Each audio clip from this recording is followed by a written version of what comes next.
चुप रहा तो बोलेगा कौन? आज 33वें एकता परिषद सम्मेलन के अंदर पूरे देश के अंदर से इस धरती के वासिंदे, इस भारत के मूल मालिक, मूल बीज यहाँ पर आए हुए हैं। दारिया बरौर की धरती से थावरचंद डामोर की ओर से आप सबको लाख लाख जोहार। आज कई समय से इंतजार था कि आदिवासी एकता परिषद से एकता की मिसाल देखने को मिलेगी।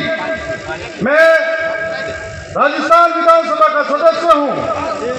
हमेशा जड़ जंगल जमीन जिसकी लड़ाई हम सब लड़ रहे हैं, और इस जड़ जंगल जमीन को यह आदिवासी भगवान मानता है, इनको पूजता है। लेकिन धीरे धीरे धीरे धीरे कई लोग आए और आजादी के 75 वर्षों बाद भी हमारी जड़ जंगल जमीन हमसे छीनी गई। विकास के नाम पे हमें विस्थापित किया गया, लेकिन हमारे लिए कब कौन खड़ा रहा, यह सोचने वाली बात है।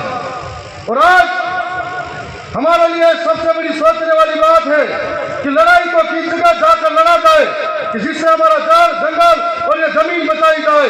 क्या ये लड़ाई सड़कों पर कब तक लड़ पाएंगे जिनके माध्यम से जड़ जंगल और जमीन बचाई जा सके?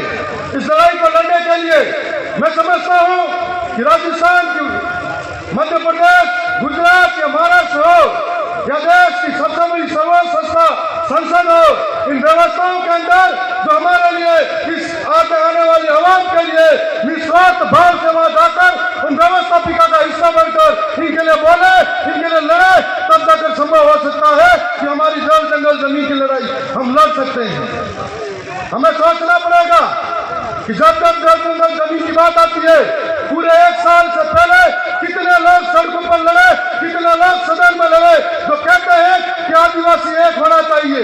हमें सोचना पड़ेगा कि जड़ जंगल जमीन की लड़ाई हो, कितने आदिवासी आज उस लड़ाई को लड़ते हुए जेलों में है और उनके लिए कितने लोग लड़े, कितने लोगों ने आवाज बुलंद की, यह भी हमको सोचना पड़ेगा। हमको सोचना पड़ेगा कि यह गैर आदिवासी द्वारा राजनीतिक षड्यंत्र के साथ में कितने आदिवासी को जेलों में ठूसा गया, उसको भी सोचना पड़ेगा। हमसे पहले हमारे यहाँ पर जनजाति अध्यक्ष जी बोल रहे थे, मैं उनकी बातों को गौर से सहमति जता रहा था और सोच रहा था क्या ये सरकारें एक पेड़ मां के नाम जब नारा देती है तो मेरे मन में आती है कि ये सरकारें शून्य हंसते हुए प्यारण को राजस्थान के नाम करने से बचा लेनी चाहिए।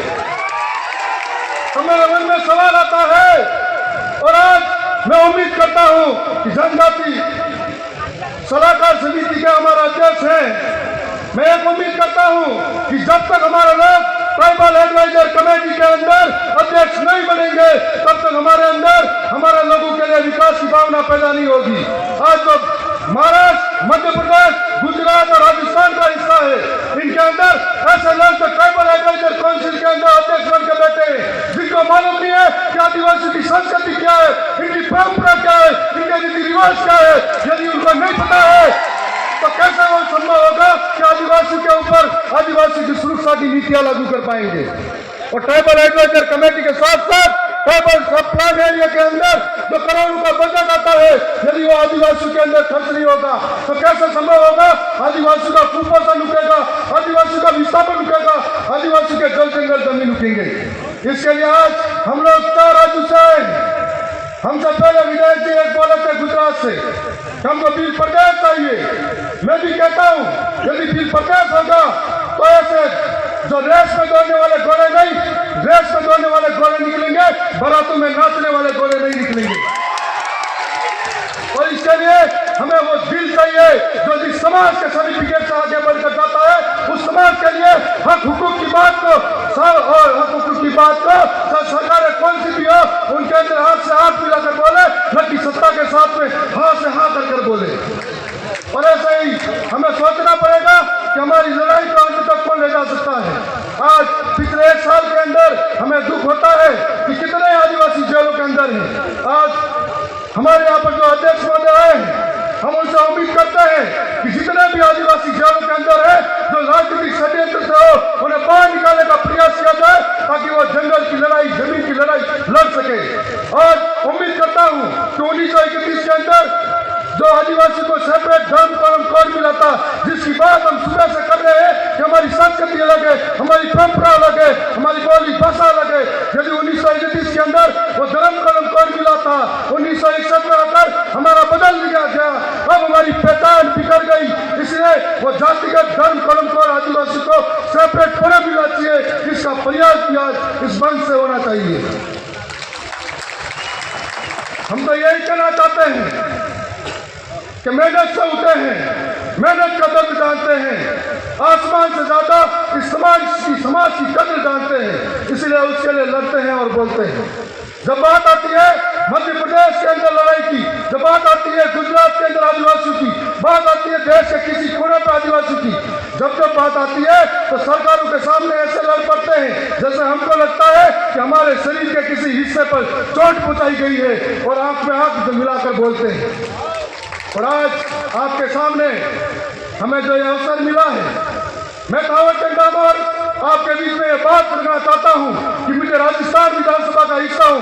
जब आदिवासियों के जुल्म पर बात आई, जब आदिवासियों के अत्याचार पर बात आई, जब किसी के शोषण की बात आई, तो सबसे पहले अब मैं आगे खड़ा मिलूंगा, आपसे वादा करके जा रहा हूं।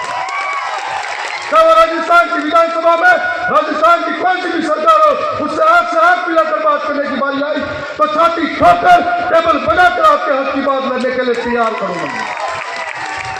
मैं आपसे यही कहना चाहूंगा कि हम बोलते हैं एक तीर एक कमान, आदिवासी एक समान, तो ये आदिवासी एक समान जब आदिवासी की बारी आती है लड़ने की, तब क्यों निकल जाते हैं, तब क्यों दुश्मनों के खेमों में नजर आते हैं। और ऐसा कहते हैं कि हम जल जंगल की लड़ाई लड़ते लड़ते अब कौन सी लड़ाई लड़ने लगे, और मध्य प्रदेश के अंदर तो ऐसा लगता है कि जल जंगल की लड़ाई लड़ते लड़ते बसंत की लड़ाई लड़ने लगे हो। और आज मुझे लगता है कि जल जंगल की लड़ाई के साथ साथ में ये जो बोला बाला आदिवासी है, हमको आगे करता है, हमको बड़ा बनाता है, और हम उसके बाद में मंच पर जाकर बड़े हो जाते हैं, और हम हमारे विरोधी खेलने के साथ में जाकर अपना हाथ मिला लेते हैं, और आदिवासी ठगा महसूस करने लगता है।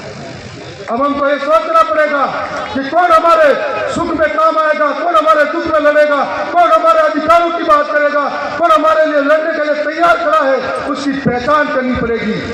आदिवासी बोलने से आदिवासी के अंदर वो भावना आने वाली बात नहीं। मैं पुनः बहुत बहुत धन्यवाद करता हूँ। मैं कहना चाहूंगा कि आवाज अपनी दूर तक छोड़ जाऊंगा, खामोशी की बेमौत गवारा नहीं मुझे, शीशाओं में टूट भी गया तो अपनी खनक छोड़ जाऊंगा। धन्यवाद।